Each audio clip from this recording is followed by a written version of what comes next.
Oh, it's fine. Just change a 6 to a 7. What up, bros? This is Heels of Time coming at you. Sorry if you heard a little bit of that beforehand because that was hilarious. Derek. This is My your bad. host, Theo, and this is Derek. How's it going? We're the Heels of Time. Sorry, it's gonna take me a second to get my composure. Hopefully, I don't like blow out laughing in a minute. But welcome to our show. This is the Heels of Time. We're doing a little reaction slash review of episode 7 of the Amazon Prime series of the Wheel of Time adaptation from the book series by Robert Jordan.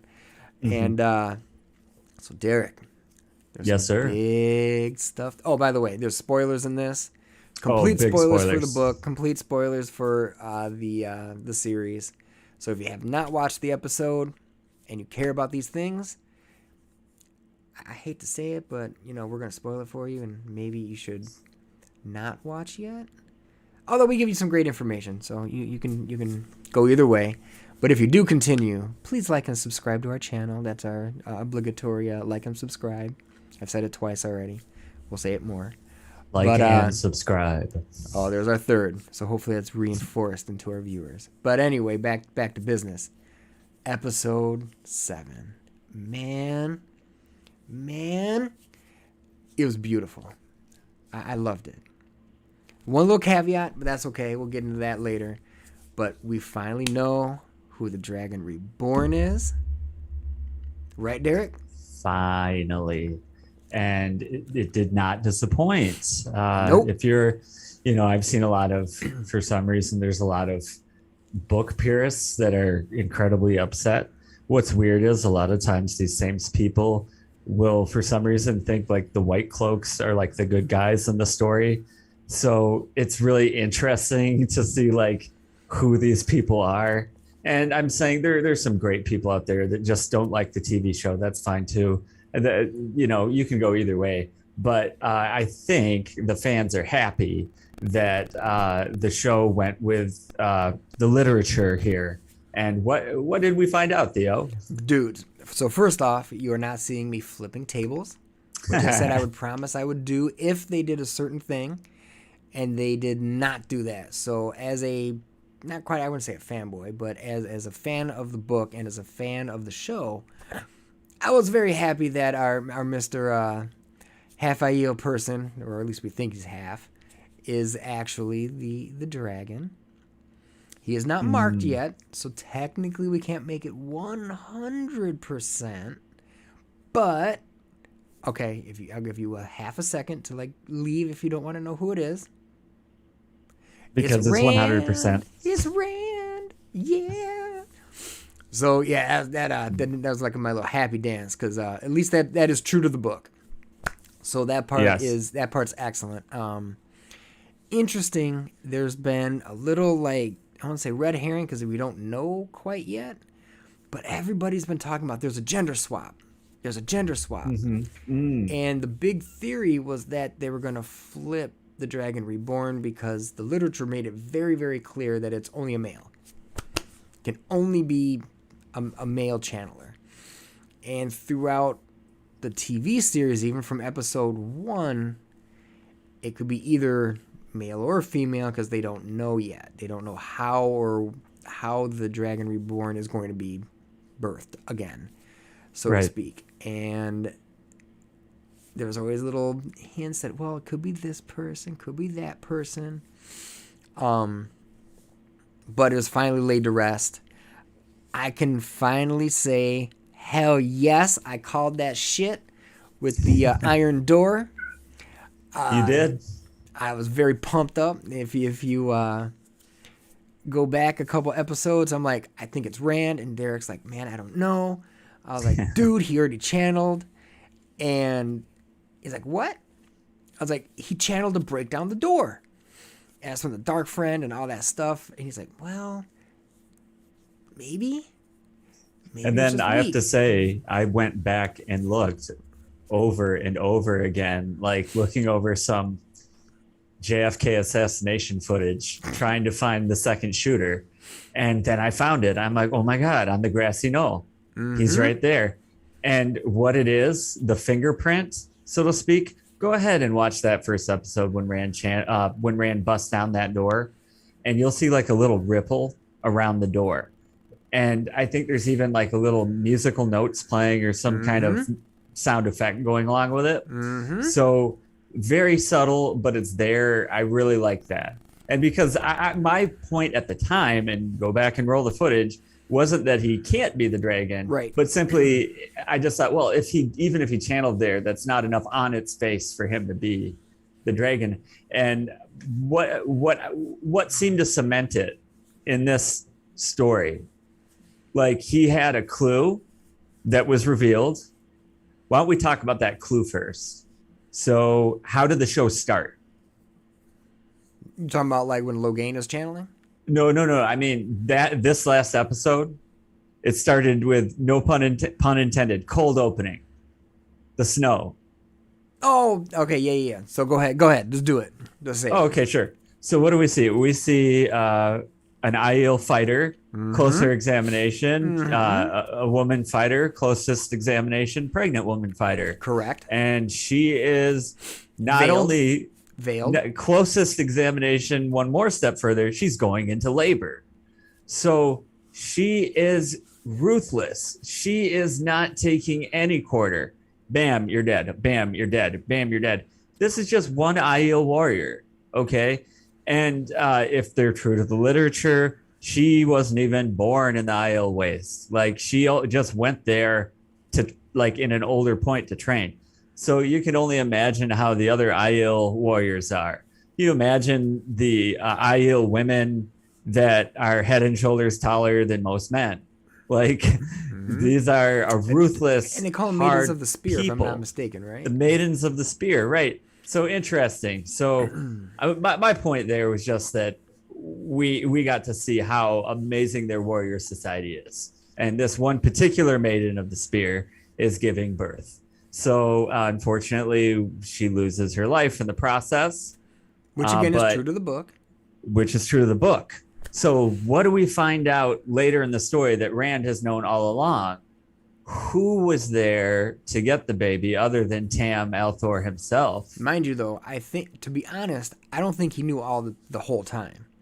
I think when Tam was injured is when he got the lowdown. Right. So I was trying to be careful with my words because he knew that the whole time, but he didn't get confirmation until they were in the ways.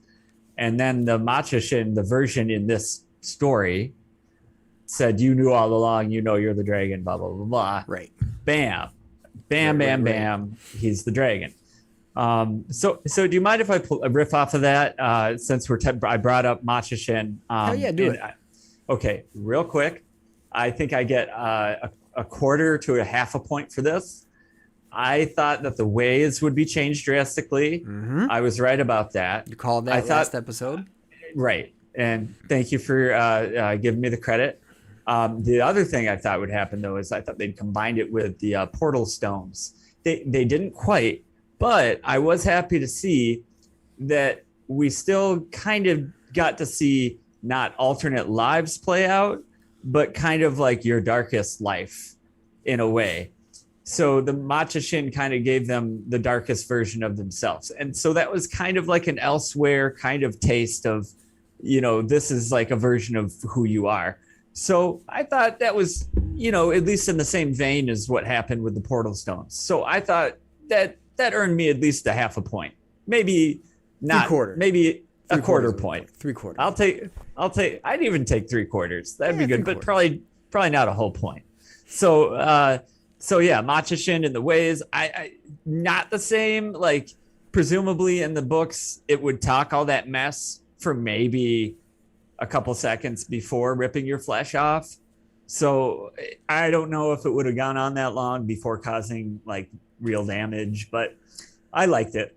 So I'm going to throw it back to you, my friend. So, and I'm going to lead in with this. So that's the confirmation of what? The fever dream. So what did we find out that Rand found out? He had from the literature, that Tam actually did what? Theo, go for it. That he took Rand in as his own. Yeah, even though He wasn't. he, right. And visually, we see him like obviously at the Dragon Mount when he was born. Badass scene. Yep.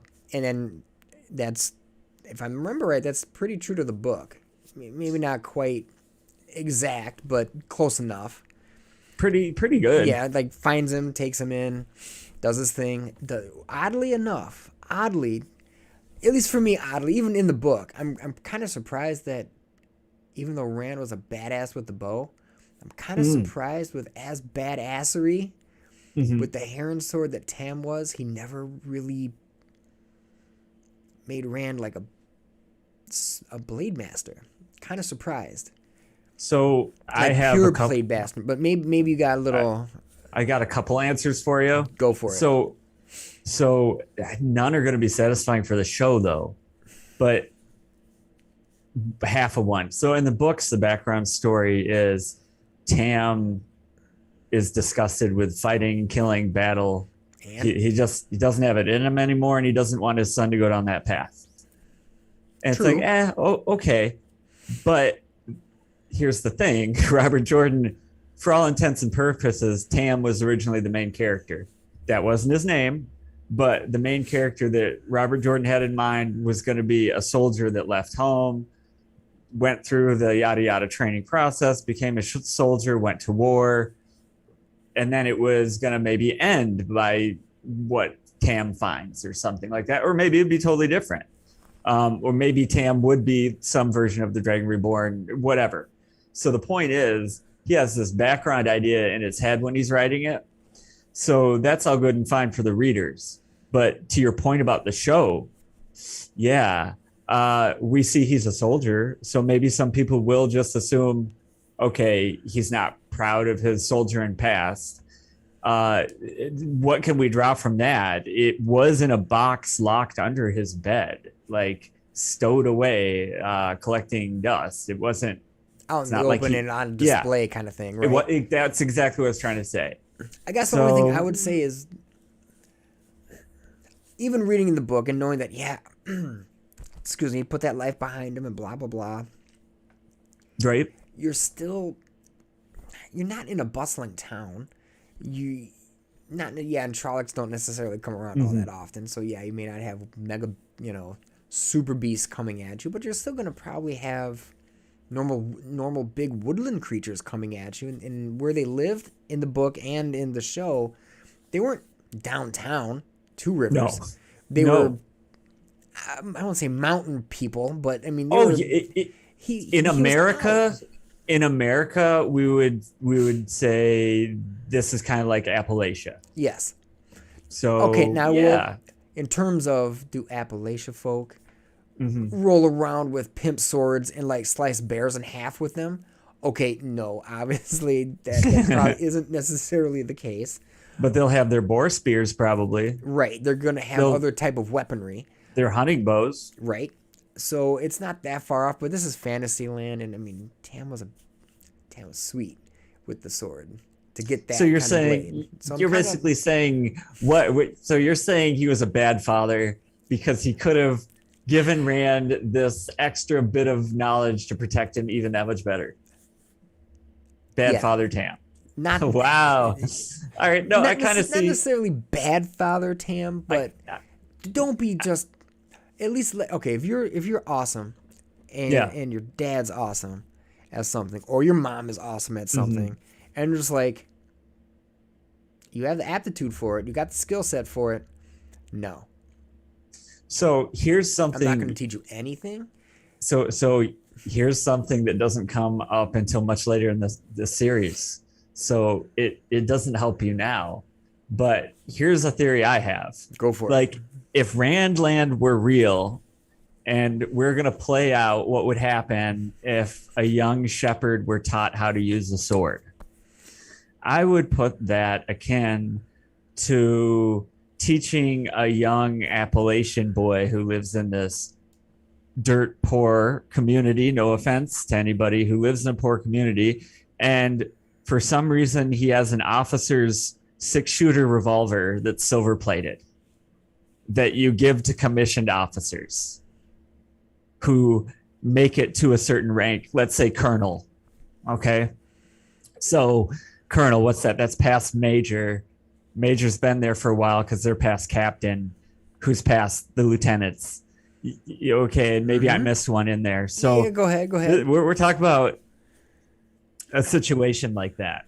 So if you were an officer in some army, or even some educated person that has some kind of perfunctory status in society, like you're a doctor or something, sure, and you see this shepherd boy with this like silver-plated revolver just hanging out there, you're gonna take it away from him. You're gonna be like, that doesn't belong to you. Give that. And my point is that the sword, and not many people know this, historically, the sword is the gentleman's weapon. It's not just a weapon of skill, but it's also a weapon of status. So why in the heck is a shepherd going to have a sword, specifically a heron marked blade? No one would believe it was his. And in fact, they probably think it's stolen, which they did in the book. Which they did in the book a few times. Exactly. And I'm actually more upset, Theo, and I get where you're coming from, and I that's just my thought. And by the way, I didn't say training him legitimately with the heron sword. No, I get you. He could have trained him with some a wooden sticks. sword, even with a wooden sword, just to like. Or Matt's father trained Matt to use the quarterstaff. Like, why doesn't Rand know how to use the quarterstaff? I mean, that's a good point. Like, they even say that Tam is good with the quarterstaff. Like, it goes back between like Tam and Matt's father as to who might win, I think. So, and Tam's like Matt's father's only competition. So I don't know. Like, I get what you're saying. I'm not saying you're wrong. I'm just saying I could see an out, but it's not there. They didn't make that clear. Like, I would love to see a scene where some like obvious officer, like, tries to take Rand's sword away. That's what I'm more mad about. In the show, it's not. They don't have that in the show. No, like they totally glossed past that. I would have loved to see, like, what the hell is this shepherd doing with this like expensive super sword that they bestowed to Blade Masters? Like, no. Now, one thing that you and I have both been like questioning a little bit: Rand's ability with the bow. And yeah, the Two Rivers bow obviously is like 5 feet plus tall and sturdy-ish wood. Actually, I have a better estimate for you than that. Better? I found a spot in the book where Matt Cawthon says that a Two Rivers bow, or it might be Perrin even, one of the two, says a Two Rivers bow unstrung should be as tall as a man that pulls it plus 2 of his hands. So it's going to vary depending on the person's size, of course. Very dependent on the person, but still, considering Rand is like 6 feet tall at least, that's going to be. So Jordan says that Rand is about 6'5". Yeah. So like George Washington, by the way. Yeah. So you're probably looking at a 6'5" plus probably about another 5-6 inches at least, if not a foot. So two hands. Oh yeah, 2 hands. So yeah, you're looking at about over a foot. Yeah, over a foot. So you're looking at a 7.5 foot bow. Something like that. So unstrung. So when it's strong, it loses a little. Yeah, it gets shorter when you string it, but still, it's not going to.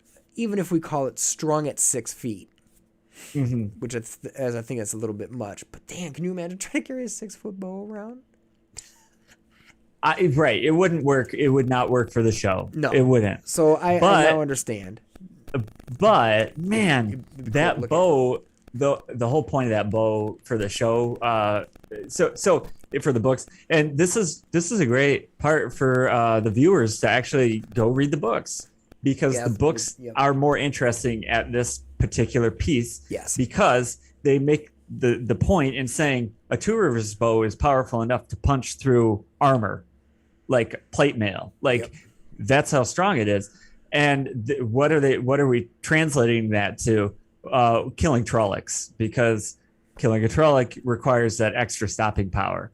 And this will come up way later. I'm just going to seed this so that we can maybe remember. Mm-hmm. But it was always said that when the Americans were having their Revolutionary War, the mythology behind that is that they loaded their rifles with 3 times the powder needed. That reminds me of a Two Rivers bow. Makes sense. That extra power. Hell yeah. So getting more along the lines of the episode. Right. Interesting how the wind, the black wind, right? The Machashin. Machashin, yes. We mentioned it before. Literally can tear you apart. Mm-hmm. That's what it's kind of supposed to. Drives you a little crazy and then shreds you. Couple things. I'm going to go on some crazy wild goose chases here, which could be really cool if it goes down. So, book. I think the book is crazy interesting when it comes to this because I think we mentioned the last episode with the Ways. It's actually Lowell that should be opening it. It shouldn't be done by a channeler. Most definitely. So it's pretty crazy. There's going to be some crazy theories here, man. So practical theory. The reason why Matt's character stayed back, I'm now almost 100% sure in real life. This is probably when something happened with the actor, and I bet you this is his bounce out. That makes sense. He's going to be seen much, and he might be seen in episode 8 because of the way they had to film stuff. Right. But I think episode, what was it, 6? Yeah, 6 was his swan song. I think so. I think you're right. He may be in 8 because it's already recorded, but I think that was it for him. Mm-hmm. That being said, it doesn't really happen that way. That Matt's just by himself. That's okay. Correct. Now, crazy thing. They're like, it's your choice, but this is the choice. Like you go forward, and that's it. We got to go as a group. Blah blah blah. Mm-hmm. We have not seen in the book. They do a great job of this. Matt's abilities, right? Right now, we just kind of see Matt as this kind of weird character. He's dark, brooding, and me, and absorb this power from this crazy staff or dagger. Blah blah blah. He's got way wicked more stuff than that. Oh, for One sure. thing I'm surprised they haven't hit up on yet is his damn luck. He's the luckiest SOB on the planet, legitimately. He hears the dice rolling in his head. They say he's got the Dark One's luck. Yep. Which is, kind of good. But he also gets you into trouble when you always win. Because people don't like that when you're a gambler, right? House always wins. Not when if Matt's even in the vicinity, he's victorious with that stuff. We haven't seen that yet. Matt also does not like channelers, has some basic mistrust of them anyway. My theory, and maybe I'm wrong, but in the book, Matt's progression with that dagger is pretty intense. Most definitely. Patton Fane gets the dagger. And there's a little struggle between the two, again, for the dagger. It's all dagger related. And right now, where is this dagger? The dagger's at the White Tower, as far as we know. The last we know, that we know. I think it's still calling to Matt, which it should be at this point. That's interesting. Still. So if he leaves and he's never going to come back, potentially. Right. And let's say he knows he's not the Dragon Reborn. Let's say he knows this at this point in his own mind because he got that luck going through and master strategist that he is. What's the thing he's going to do? He's going to say, he's going to flip off the Aes Sedai. That'd be a Matt thing to do. And say, I'm going to make my own damn luck. I'm going to be my own damn thing. This is my own will. I'm not going with my crew. I'm going to get this damn dagger back. So I think that's why he stayed behind. Cool. I like that. Now let's get some crazy shit going. They're in the Ways, right? Yeah. They find out, holy crap, this is how the Trollocs are coming around. Trollocs can't channel, bro. Right. How the hell are they in the Ways, yo? That is That an interesting question. that Now means let me, someone's got to be either channeling. well, Hold up, hold up, hold up. hold up, Someone's got hold to be up. channeling to get it in, Hold on. or Or now I can give it to you.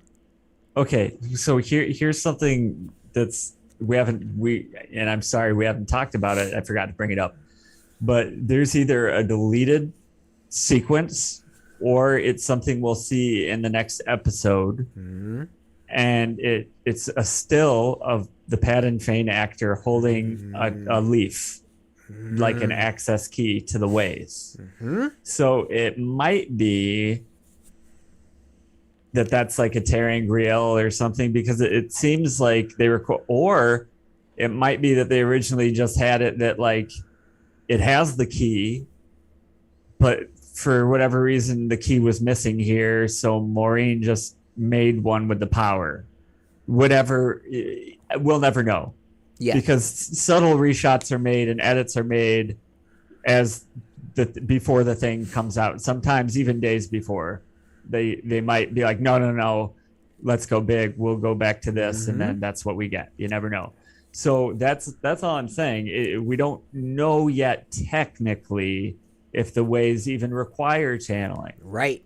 Therefore, they could still, episodes later, get it back to more literature of Lowell and the Ogier being able to open the ways, as it's kind of was done in the book, right?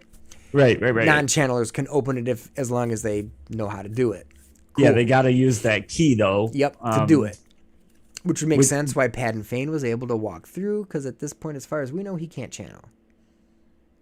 Right, and unless they drastically change that, and I don't want them to, because here's a spoiler. I would think that would take away from his character arc.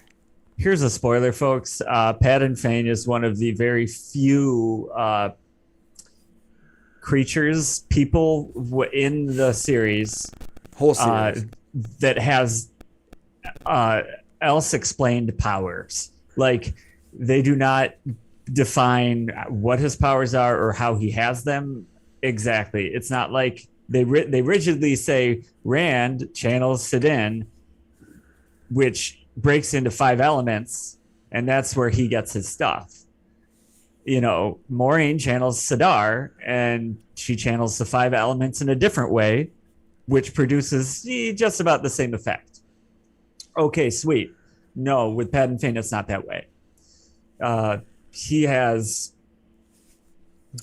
weird powers, and they're undefined. Which is said in the book. That's just like, yeah, he's there. He's just this Patton Fane. Patton Fane is that RPG character that sucks at like level 1, level 5 still sucks, level 10 sucks, level 20 sucks. But you invest into him because at level 50, all of a sudden these weird things start unlocking, and you just frustrate everyone that you play with because it's all weird. And you're victorious with it. Because he's a beast. Like later on in the series, he's a beast. He does weird stuff that no one likes, and it messes up everybody's game. Yeah. So that's a way to like creep it back in, get that dagger back. Matt's going. I like it. So now you're in the ways, and the wind is coming at him. Oh, let me know your darkest secrets, bros. Or is it dark prophecy, right? Bendings of the truth. Mm. So at this point, they're going through the ways. Cool. What do they hit land with? You remember? About Moraine? You're going to see her die. You're not going to always be able to protect her. Right. Cool. I'll leave that. So we're just going to go with that. What happens right as soon as they get out of the ways? Moraine tweaks that bond. He can no longer feel her. And how's the episode end? Walkie with the dragon. What's going to happen? They're going to the Blight. Blight's not a cool place. They're going to the Eye of the World. That's definitely not a cool place.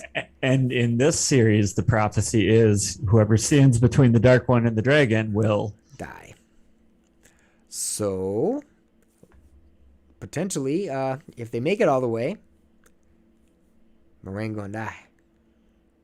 I really like this theory, Theo. So Lance, I love that you're putting your skin in the game. Like you're not even saying maybe. I really like this. I'm going all out.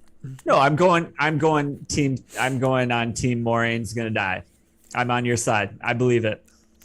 Go What for we it. find out from flashbacks, just after they get out of the ways and after they go to the city, and Rand's like, "Bros, it's me." We see him channeling that door down, right? Yeah. We see him annihilating that bow, where he's kind of being and all of a sudden he's like, "Screw it, I'm gonna like unleash." 3 bullseyes. Bullseye. It's like, oh, here we go. And I got chills already, and I got chills now. I was watching this go down. I was like, yes. Yeah. And then we all assumed, due to trickeration, that it was Egwene that did the mega block. It wasn't. It was Rand. So it's like, oh snap. I said it was going to be episode 8 where that epic shit was going to go down. I mean, the epic shit kind of happened in episode 7. I think episode 8 is going to be ballistic. But, yeah. But what did that prophecy say? You know what you've already done. You know you're the Dragon Reborn. But he didn't want to be the Dragon Reborn, right? Right. He didn't want to be it. So that's his dark prophecy, so to speak. But that actually I agree. true. Mm-hmm. And it did become true, which it seems like Matcha Shin doesn't exactly lie, but it tells you what you don't want to hear. But it gives you a version. And so here's my theory on that. Mm-hmm. So I thought that being that this is a visual experience, mm-hmm. and visual experiences build on other visual experiences. It's not like literature builds on other literature. You see, it's like they're parallel universes, right? Yep. So what's some of the biggest fantasy out there, visually speaking, that people revere? I would say Harry Potter. Yep. So people found the whole love triangle a little bit weird in this series. Yep. I thought maybe I do too, but at the same time, I think it might be an homage to Harry Potter. As a matter of fact, we get the same sequence in Harry Potter where Ron is jealous of Harry Potter's relationship with Hermione. They have to destroy the Horcrux. They're enveloped in darkness, and a dark shadow whispers in their ear all of their weaknesses. Okay. True. What do we see in this episode? I mean, they're not destroying a Horcrux, but we see a love triangle because someone accuses another of loving somebody. And then what do? We hear their deepest, darkest secrets. And in true fashion of adaptation, it happened in reversed order. So I see it as it might have been a tip of the hat to Harry Potter. I have no proof. I'm just throwing that out there. I wonder if anyone else thinks that. That'd be interesting to see if anyone else thinks that too. Because if you do, let us know. Because maybe we're way far out there, or because here's actually one more piece of evidence. Yeah, go for it. So I have 3 pieces altogether. The actor I can't remember his name. I'm so sorry, dude. If you ever watch these on the unlikely chance, right? But the guy that plays Rand, very handsome man. Okay, I'll give him that. In an interview, he said, Theo, that the relationship with Egwene in the show was more like kind of like a modern day, kind of like they are comforting each other, but they're both very much kind of already in the headspace that the relationship is over. By the way, Joshua Stradowski. Joshua Stradowski? Yep. Okay. Joshua Stradowski. So in his interview, he said that he was mature enough to break up with her when he knew that she was basically going to college. Like, that's the story, right? The home bumpkin finds out his sweetheart's going to college. That's what Egwene was going to do. She's going to the White Tower. So he's like, all right, let's end it now. But then they go off on this adventure. But according to the interview, it's not that they rekindled their relationship. They're just kind of comforting each other while they're on this crazy adventure. So that's still confusing. But I think, but it's more realistic.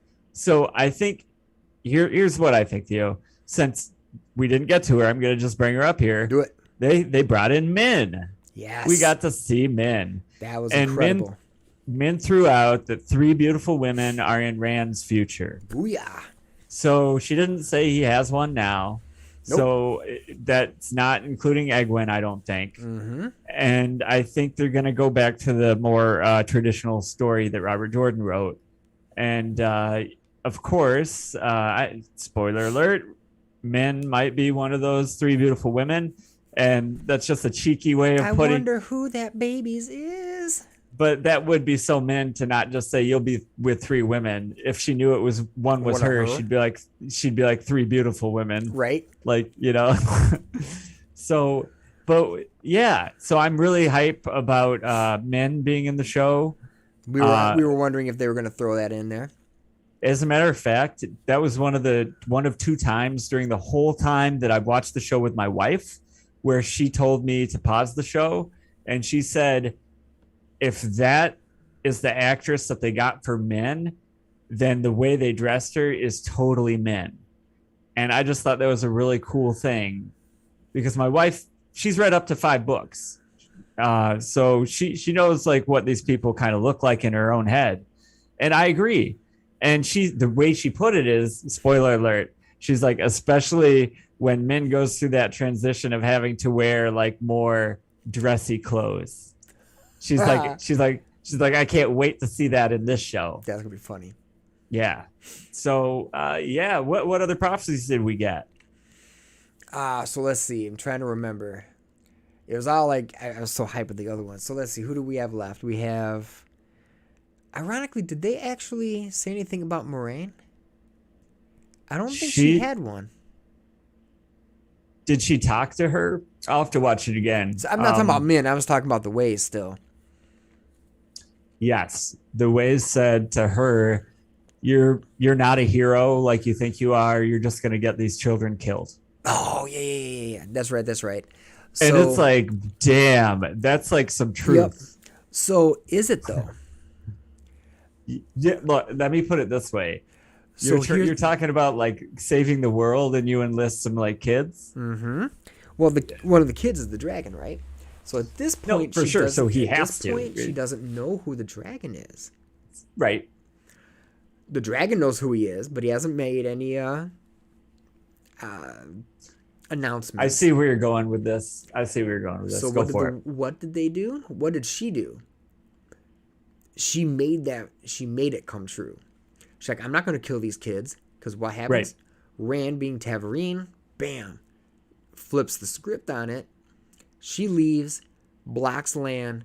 She already knows that. I mean, with the bond, he already knows he's in the room with Nynaeve. He already knows that, and he's breaking it down with him because that's how the bond works. Yes. And he's like, and she knows what's up with those two. Pff, please. So she already had a little thing of before in episode 3 that was already talking about breaking the bond, right? With Lan. With Lan. So what a perfect way to do it. Right now. Like that would be the time. Yep. And he's already kind of naturally bonded with her. Yeah. Not Moraine, but Nynaeve. With Nynaeve. And he's going to protect those kids like a motherfucker. Oh, yeah. So by doing what she did, she saves the kids, therefore being the hero. Well, yes, that she wants to be.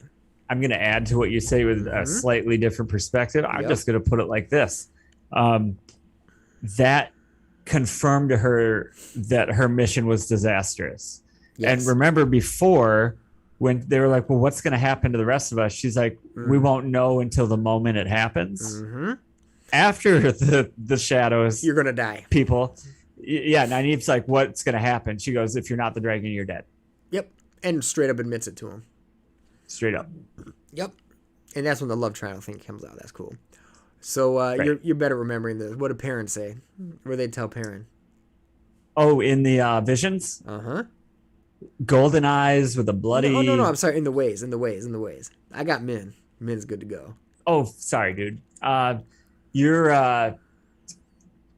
You never loved your wife, and you always loved somebody else more. So that's where the little love thing comes in. because if you haven't seen it, he kind of digs Egwene, right? Yes, in this rendition, yes. In this rendition, really kind of obvious. But does he dig her in a romantic way? Does he dig her in more of a sisterly like a more protective way? More protective, because he is pretty protective of her. After they come out of the ways, he's the one that's been accused of, you know, a little indiscretion, so to speak, with Egwene, which did not happen. Right. And interesting in how everybody reacted to that, because that was kind of surprising, because even Nynaeve was like, yeah, kind of fucked up. But yeah. Perrin got super furious, got in Rand's face, and I was like, oh, snap. I don't remember this happening in the book.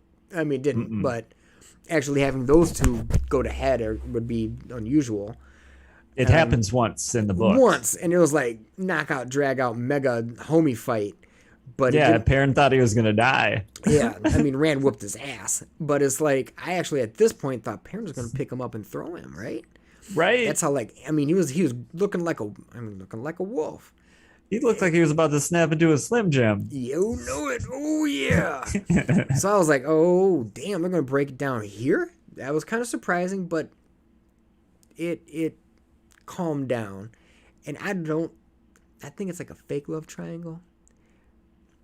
I actually don't think that Perrin digs her like that. I don't know what happened with his wife. We still don't really have any clue. It could be that he kind of got together with his wife because they got pregnant, and that's what you did in the Two Rivers, right? And you know how it makes sense? There's not really a lot of romance in the first book. Nope. So then, as time goes on, Wheel of Time just gets hornier and hornier for some reason. I don't know, like, that's just where his thoughts were going or what. Remember those three beautiful women? Right. Of Rand's? Right, exactly. Don't they have a little thing? Look, it's complicated, but the point is, I think maybe the show, like, you want your show to be consistent. It can't be like a book where all of a sudden, like Grey's Anatomy, what do they do every episode? They fix people. It's not going to be a season where they're on a pirate ship and they're fishing. That's not going to happen. They're going to always be fixing in a book. People. You can get away with a little more of here you go and flip, change of scenery. Exactly. In this would be kind of weird and probably really choppy, and people are like, "Well, this is weird." Right. So my thought, and I think you see where I'm going, is that they're adding the extra kink now, so that when more of the writing comes out later, it'll be more balanced. It won't be like, whoa, where did this come from? No, you'll be like, okay, well, they did have that one scene and the other scene. Okay, all right. That's my thought. Yep. And let's see, Nynaeve, they said something like, you're not going to be able to protect them forever. Right. Which very similar to what they told Maureen, but not in the same exactly the same way. Not because the same she way. feels that, she's the wisdom, she's the big dog, and, protect everybody from everything. Right. And, of course, right after the ways, what does she do? Blurts out what she says about, like, Perrin. Has her little thing with Lan.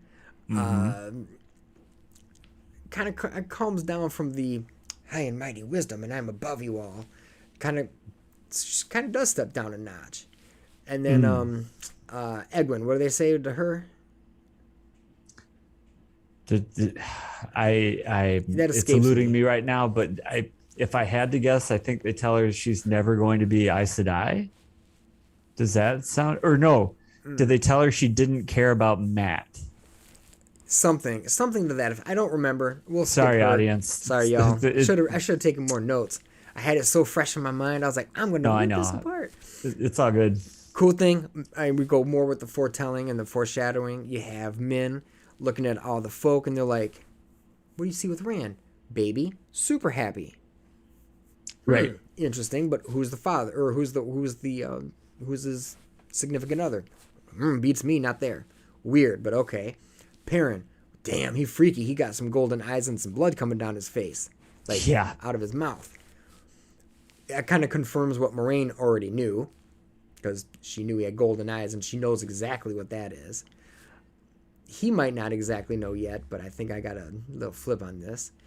And then the other two, let's see what they have. Let's see, Nynaeve and Egwene. I don't think they actually said anything about them, except near the end when they were like sparks flying everywhere. And like how they're trying to, there was like nothing like certain. She couldn't really tell, which is an odd thing for her to not really know. Mm-hmm. And then she doesn't actually say it to Moiraine, but I think she sees Moraine's death. I think you're right. I don't think she told any of the truth 100. Mm-mm. And but that's I also go. That's Min status though. She never really does. I want to go over Nynaeve and Egwene real quick though. Oh, if you know of one, good, because I don't remember that one. I was just so shocked with the. She did rattle them off. She said a white flame, and then she said a golden ring. So if the clues from the book, so it's not like you'd know this from watching. There are no clues from watching the show yet. But the white flame is a reference to Egwene becoming an Aes Sedai, I would think, or at least going to the tower to train as one.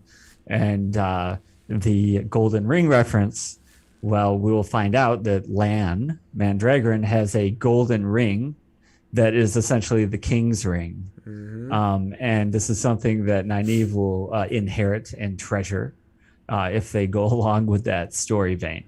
So that's what I believe it is. But in her offhanded way of saying it, I don't think she divulged all of the information. No.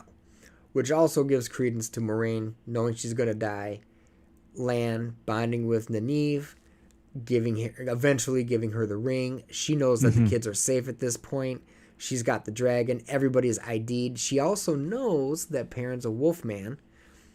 And I think they're going to and at this point, the only one that knows, Egwene, who has no clue what the hell is going on with that. She knows something's weird with him and the wolves, but doesn't know what is actually going on.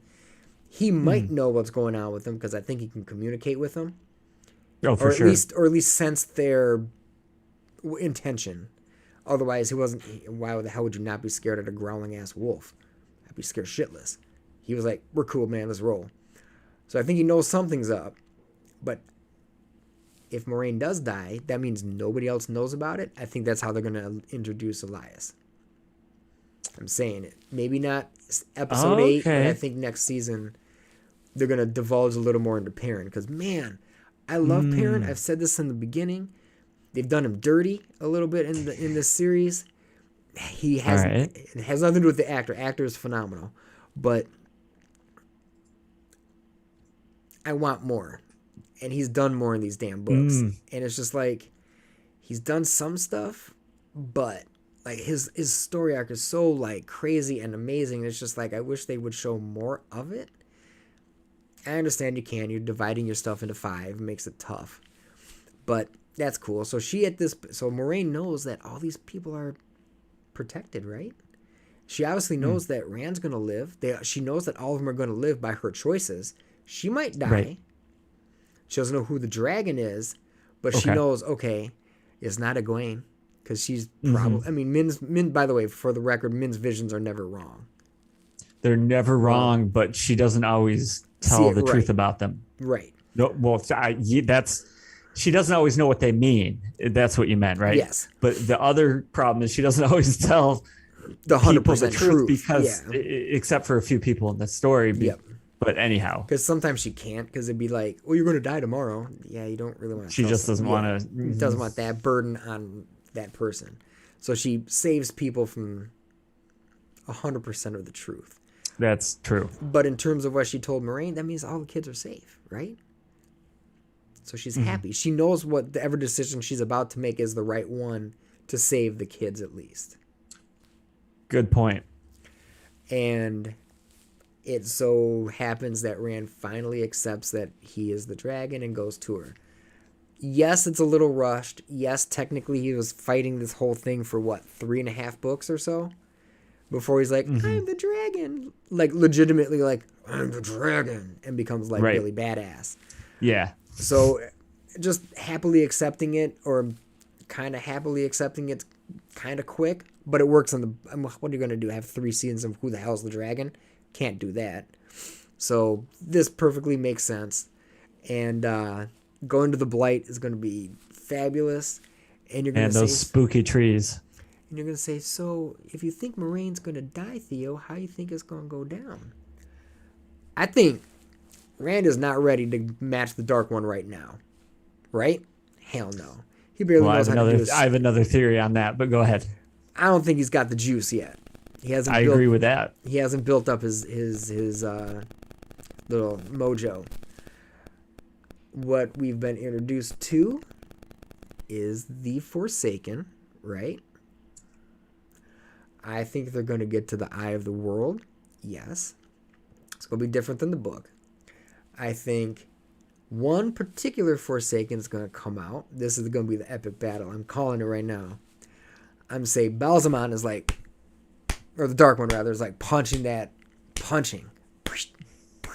trying to break them seals. Rand is like, I'm trying, bro. I'm trying, bro. Moraine's like, oh shit, he's going down. This isn't good. Lanfear is going to come up in there and try to beat his ass. She's going to step Lanfear. She's going to step in front, take out Lanfear, and then do some literally try to burn herself out, pretty much burn herself out. Oh, okay. Take out Lanfear, save Rand, and patch up, at least for the time being, the seal for the Dark One. So you think that she's going to clear the field for Rand, basically? Yep. Like, okay. Similar to the book. Similar. But not just different times, different circumstances.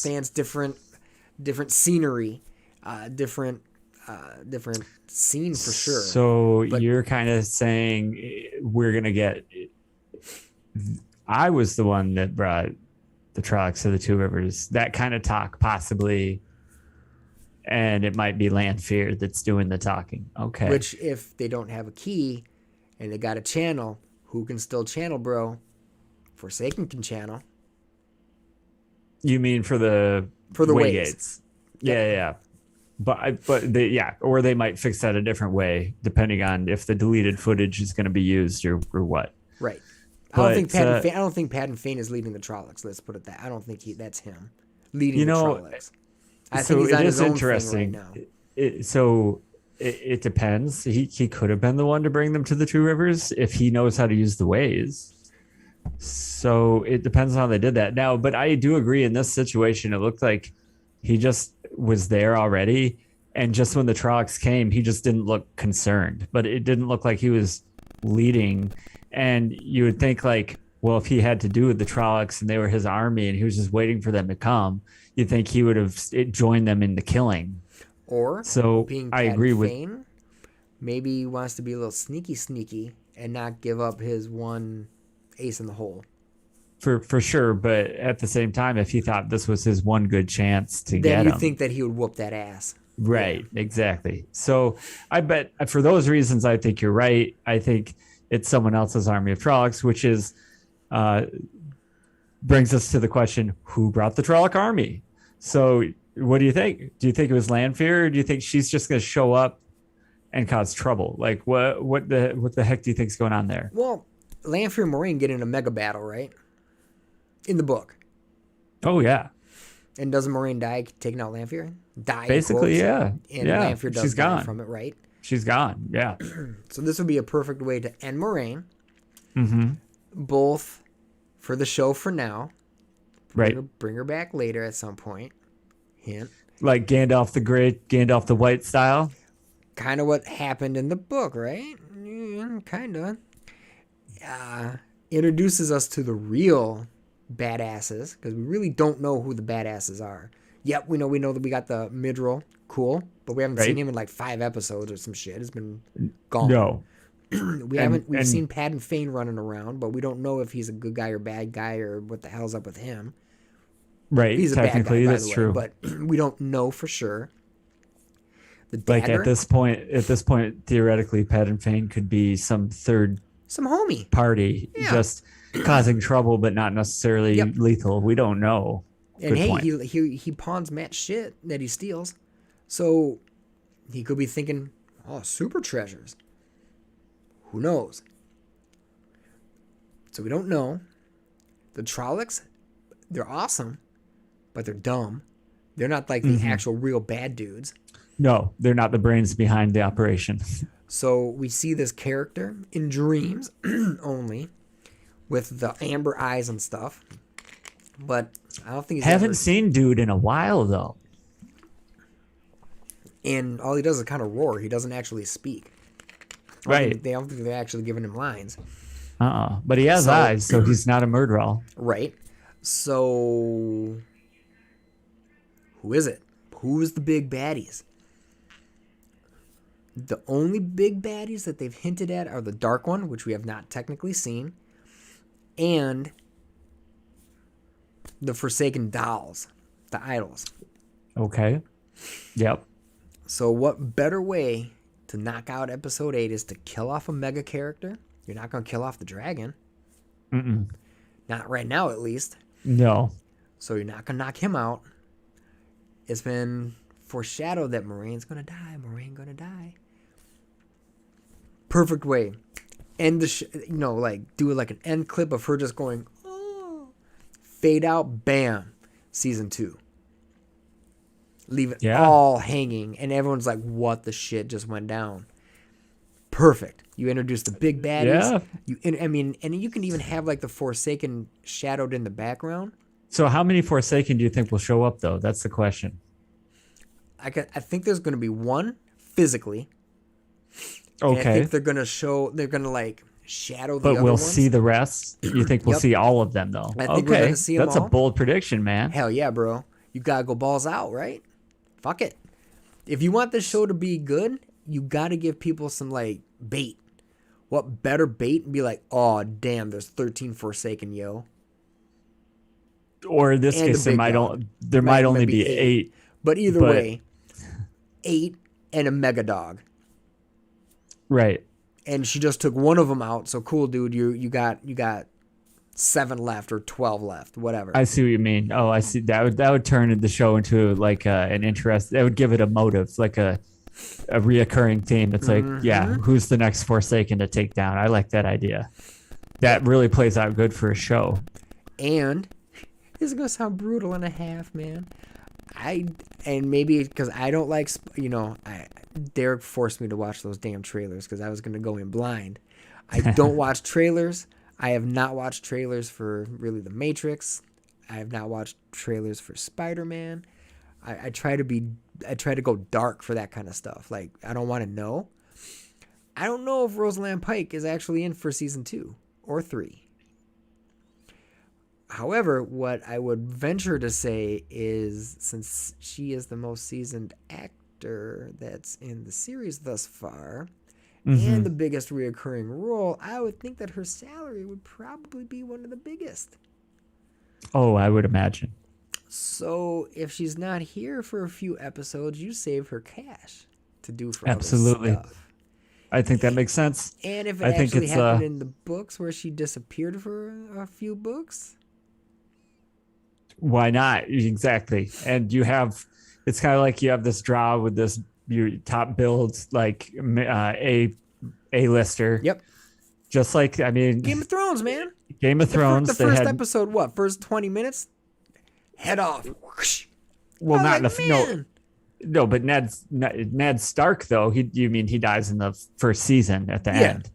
And but yeah, he was expensive. He was the big dog. He was the reason why I watched the damn show in the first place. When he killed him off, I almost was like, this is bullshit. I almost stopped watching. I didn't. Why? So check this out. Years ago, the actor's name is escaping me right now, but years ago, I saw an interview with him, and he says that he always negotiates to try to get the roles where the character dies. And if you think about that, look at all the movies he was in. That GoldenEye, nuked. Okay, Game of Thrones, killed, nuked. Okay. Interesting. I never knew that. I never noticed that either. Yeah. So apparently, apparently. So I had known like that's what he goes for. So I'm like, oh man, this guy's gonna die. And actually, I got faked out because like everyone dies in that show. Like it's like season 1, and like people die in like episode 2. Yeah. like are already dead and killed. And it's like the last episode, I'm like, oh, maybe I guess they're not gonna kill this guy. They like double tricked me, you know? That's He hilarious. was I didn't dead. know that. Yeah. And yeah, it makes sense now. But I was like, what the shit? And it was because of, and then I mean, I when I say almost, I was never not gonna, I was gonna always watch season 2 because of how that shit ended. I was like, oh my god, if they killed that motherfucker, who else are they gonna get down? So Right. Exactly. No, I agree. This could, and I hate comparing it to Game of Thrones because it really isn't, and it shouldn't be because it's the same fantasy land, but it's not. It's way different. And yeah, so they have dragons. Yeah, if Game of Thrones had real dragons, and this is kind of like a metaphor for a dragon. He Well, doesn't quote, actually turn- real he's- dragons. Yeah. So, but needless to say, in the same genre, but it worked for Game of Thrones. If they do it right, it can work for Wheel of Time too. You gotta get people hooked. That'd be a hell of a way to hook folk. So I'm doubling down with my shit. Moraine going down. Forsaken's gonna be up next. She's gonna take it down. I like that. And my bigger prediction is gonna be Lanfear. Now, Lanfear, though, I even though I like that, and I really do, What you think? What I think they're gonna have, I think they're gonna have Balsamon, but I think Balsamon's gonna be a woman. Oh, that's the gender swaps. That's what I think is gonna happen. But I don't think it's gonna be Lanfear, because what I think they're gonna do with Lanfear is do a version of the book. I think so. In the book, the reader knows that Selene is Lanfear, but nobody else knows. Right.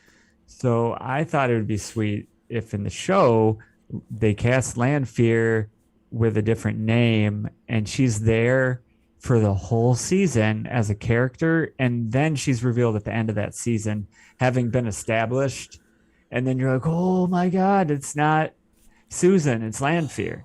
You know, that actually would work too, because Rand has not gone mad yet. Yeah, that would help with that stuff And it too. would actually help with that, so maybe not double dog daring, maybe not doubling it down. But and we could also see Tom Modian. Yeah, Tom could come back and be Asmodean for sure. Oh, that would be. Or Asmodean could Dude, come Tom- through. Dude, they could end it right there by having Tom Modian show up as the Forsaken. He was trying to find the kids. He said Paddenfane was incompetent, so like we have this weird situation, and Moraine dies. Rand whoops that ass, and then he's like, "I guess you're my teacher now, bitch." Sorry, everybody, for the I dropped foul the language, F-bomb, so we're good. but I could see that. I could really see that. that could make sense. Oh, that would be great. That would be great television, man. Pull it off. I mean, if they're icing Maureen now, why not give Rand a teacher now? Well, it kind of has to have a teacher. It makes like he fumbles for so long in the book that it's very frustrating. To read even. So like for them to accelerate his teaching process, learning process, I wouldn't complain about that whatsoever. No. You could just make it more of a gradual ramp of a learning process. He learns and like he knows nothing.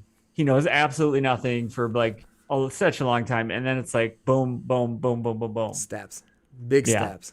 Big, ridiculous steps compared to everyone else in the series. Yeah, it's like, oh, you can't do shit? Damn, you just move that mountain? That's like pretty much literally what happens. Oh, wait, now you can travel anywhere in the world? They haven't done that in like gajillion years. Yeah, it's easy. Right. Yeah. Wait, yeah. you just made 1,000 of them? Sure. you can make lightnings happen at the horizon, like as far as you can possibly physically see. That's easy, bro. Well, can't you do that? I just thought like, I thought everybody could. yeah. Wait, you actually threw some meteors through your teleport things? Sure. Right. Why not? Anything. Anything I could think of, I can just do. He's yeah, pretty so impressive. it's like it is really frustrating, and then all of a sudden it's like, wow, okay, you just, yeah. When the Forsaken are like, Asmodean is like, yeah, I've basically learned everything. You've learned everything I've taught you, and you've now surpassed the master. Just kill me now, bro, because it's irrelevant. Because yeah, when he starts jumping, it's like, wow, he was like dumbass like 5-10 pages ago, and now he's like incredible, which legitimately kind of happens because he battles in the air. It gets crazy. Which It was gets like out real of the blue. crazy. He's like, "Wait, you can do that? I can do it too." Whoosh. Yeah, it's kinda- no, I was like, I remember reading. I was like, "What the hell?" I was like, "Man, you could barely make a friggin' like little flame in your hand, and now you're flying and beating that ass." So for the audience, it probably would be nice to see him like glow up, so Gradually- to speak. yeah. Like oh, like kind of like a Rocky montage where he's like hitting the gym and eating all those raw eggs for some Yep. reason. And he's Protein, like, bro, yo, protein. Adrian, you gotta eat these eggs, Adrian. So I mean, we need to see that, I I was gonna guess. say, Yoda. You don't see him training, but you know he did. You actually see Obi-Wan's progression to where he becomes, and you don't see Luke from like whiny bitch to like Jedi Master. Out Well, of Luke nowhere. you see him get trained on screen by two people. Yep. He on the Millennium Falcon he gets trained by, Alec Guinness, Yep. Sir Alec Guinness, and then he gets trained by a Muppet in Empire Strikes Back. Yep. And then he Correct. leaves, and then he comes back to complete his training. But then Yoda is like, "Yeah, I Dead. can't teach you anything else." Right. So, like, I feel like did Yoda lie to him then? Because he said, "Leave now, and you'll never complete your training." And then he comes back, and he's like, "Your training's already complete, bro." There's Because it nothing came else." back. That doesn't make any sense though. Because he didn't that's not what he graduate. said, though. He didn't get the piece of paper because he left before the ceremony. He So just he had just to come left back before to the- get the piece of paper. but he said you can never complete your training if you leave now. That doesn't address that. I'm just saying, man. I don't know. Remember, he talks backwards, so it has to be in reverse. Like, was he just? All you can really say is Yoda lied to him, knowing that it would get him to do the right thing. But that's Exactly. still he still lied to him. No, he didn't. From a certain point of view. No, there's no like if you say there's no way you can be a Jedi Master if you leave now, but then later you come back and I say, "Hey Theo, you're a Jedi Master." Well, I mean, technically, he doesn't actually get to be a Jedi Master. He just kind of says, "I am a Jedi Master." Well, then he is. Is he? I mean, I'm a the bajillionaire. Emperor says, "So be it, Jedi." Jedi, yes, but Master, no. All right, so he's a Jedi Knight, though. Fine, Is he? isn't that the rank Yeah, yeah. below? Yeah, I mean, you're not like Jedi Ensign first. That's Padawan, bro. Younglings. Yeah, that's The Padawan. younglings. Anyway, we got a little Yeah. off track. Sorry. Yeah. Sorry about that, but Yoda's a fibber. we like to mumble sometimes. But needless to say, episode 7, amazing. In a way, we also can wrap it back up to Moraine being part of the Fates, because guess what? She hears all Yeah. that stuff. Min, a seer, which we can talk about, in other episodes, because we always like we'll to go get to back that. to mythological comparisons of different characters. Once episode 8 is done, because we got one more of these to go, and then Mhm. we're going to go back to our regular scheduled programs. Oh yeah. So Min, we got to do her because that's straight from many cultures and many mythologies. So that's going to be an easy one for me to go for. But, Yeah, it'll be good. It'll be yeah, fun. that'll be solid. But lot of references, a lot of cool stuff. Oh, by the way, Rand's a king. So if you didn't find that out, he's a king. It's pretty dope. Because guess what? In the book, he is. He just doesn't want it, and it's also like a dead, quote unquote, dead kingdom. But Oh, you mean Land Mandragoran is a king? Technically, yeah. Yep. Yeah. so that's going to come into play. I have a feeling way down the road if they decide to do like season 6. Yeah, or something. Yeah, no, for sure. So a lot of juicy info in season 7 or episode 7. A lot of stuff that got wrapped up. A lot of stuff that got introduced. Yes, have they shortened this series from like 3 books down to like a couple hours? Yes. Have they taken like little liberties here and there? Yes, because you kind of have to with how it was written in the first place. But I think episode 7 was probably the best episode thus far, I'd probably at say least in that my too. opinion. Yeah. Always my expectations are low. My hope is high. I cannot wait though. I cannot wait for the last episode. Yep. I'll be honest, I'm excited for it. And I'll be honest, this is the first time where I'm like, after for going up to the first episode, I was kind of hyped for it, of course. But Right. I'm like, okay, yeah, some changes, fine. Okay. I mean, I was still hyped and still like, okay, this is cool. This will be the first one I'm like, damn it, why didn't they release 2 at one time? This was like the first like 7. I wanted to binge 8. Oh, I see what you mean. Like you want, oh yeah. Oh, most Yeah, definitely. and the I would other ones have, I'm like, cool. All right, I can't. Okay, next week. All right, next time. I'm I gonna feel see you. it. I Cool. feel you. I can't wait till next time. But all right, this one I wanted to press that friggin' play button now. So Most definitely. yeah, I'm definitely looking forward to it. I'm pretty hyped. Well, I Obviously, think next week, y'all, is a holiday weekend. We're still gonna do our show, I believe. 'Cause Yeah. it's just gonna be one last episode. I'm out. I'm actually out of words, man. This is like one of the first times. I have no more things to say. Well, let me just wrap it up by Go for saying it. what we're at the Hills of Time. We're putting it down. We're throwing down the gauntlet. We predict Maureen is going to sing her swan song next episode. She's going to be pieced out. It's going to be very sad and emotional, and we're going to see a Forsaken. We don't know who, but we offered a few theories for you to chew on, Yep. and we'll see. Fingers crossed. All right. Meantime, like and subscribe. That's the 3rd time I've said it, so that means it's really important. Please like do and that. subscribe. That would be dope. Second, no matter what holiday you're celebrating, if it's already passed, upcoming, please have a safe and nice holiday time frame. And in the meantime, we're the Heels of Time. We much appreciate you watching our show, and we hope you really dig it. So for Theo, I'm out. For Derek, I'm going to say bye-bye to you.